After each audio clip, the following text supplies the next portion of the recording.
So the GIS deals with spatial data. Now spatial has come from space, word space. Space means area, location. This location, any data having location information. For example, if just you say that I'm standing somewhere, nobody is going to catch you up or meet you up. When you say I'm here and I'm there, nobody is going to know where are you. But when you say I am on this street, corner of this street, right corner of this street, or the intersection somewhere, you call it that I'm at that intersection. Now you are giving the spatial information to the other person. So this spatial data or geographic data or geospatial data are same. They have the same name.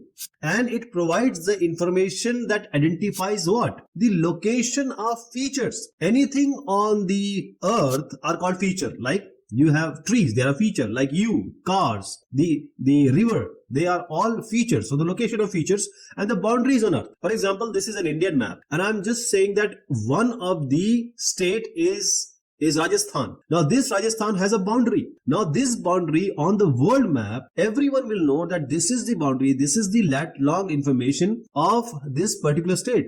Where is Gujarat, where is Rajasthan, and where is Haryana? You can know it by the area, the location of the earth. That is the spatial data. So spatial data can be processed and analyzed using geographical information system and also the image processing packages. Anytime you want to process a data related to geography, you need to have the spatial information, the location information. So let us take an example here. Now location of features means what? So you are here, you are also a feature. Standing near a tree or standing near a street, that is also a feature. And these all features are only valid in GIS when you have the spatial information, location information. Alright.